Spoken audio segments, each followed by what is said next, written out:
C'est difficile de faire une synthèse de tout ce qui s'est dit parce qu'il y avait une centaine de contenus.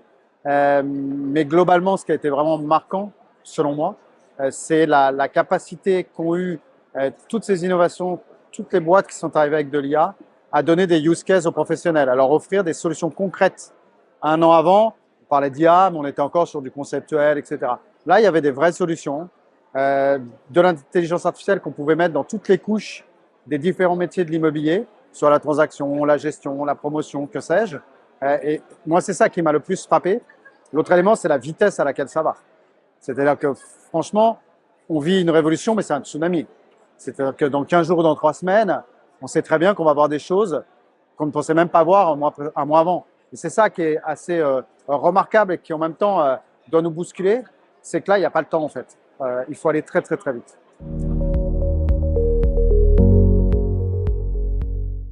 Ah bah, c'est tout le travail qu'on opère pendant une année avec le comité éditorial. C'est de se dire, fondamentalement, voilà ce qui se passe. La photographie de novembre 2025, j'ai pas de boule de cristal, donc je ne sais pas ce qu'elle sera en novembre 2026. Ce que je sais, c'est que c'est notre rôle à nous d'aller sourcer en France, à l'international, ce qu'on peut voir poindre, ce qui s'y passe en termes d'innovation, pour essayer de l'embarquer et de l'amener face aux professionnels de notre industrie à nous, ici en France.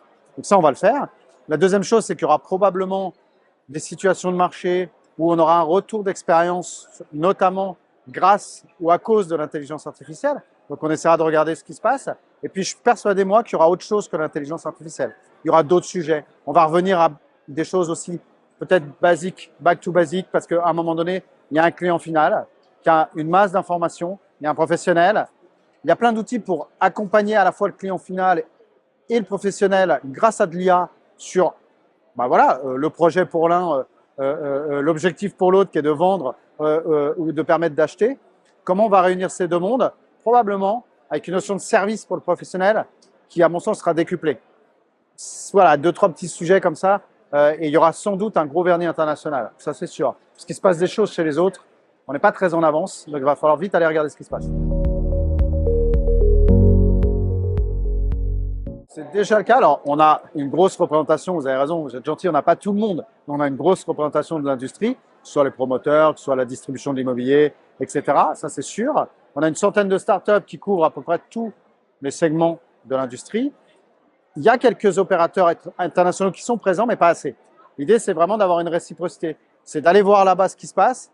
Dans les pays nordiques, par exemple, où ils sont très en avance par rapport à nous sur l'adoption de l'IA dans les entreprises et en particulier dans notre industrie immobilière.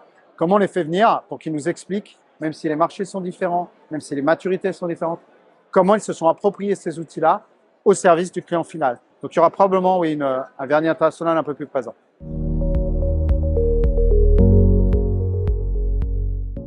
De continuer à accompagner cette industrie, de continuer à chercher à toujours faire en sorte qu'on puisse proposer des choses aux professionnels de l'immobilier, quels qu'ils soient, dans toute l'Europe. Et continuer surtout de prendre du plaisir dans ce qu'on fait. Et si on prend du plaisir dans ce qu'on fait, ça sera super.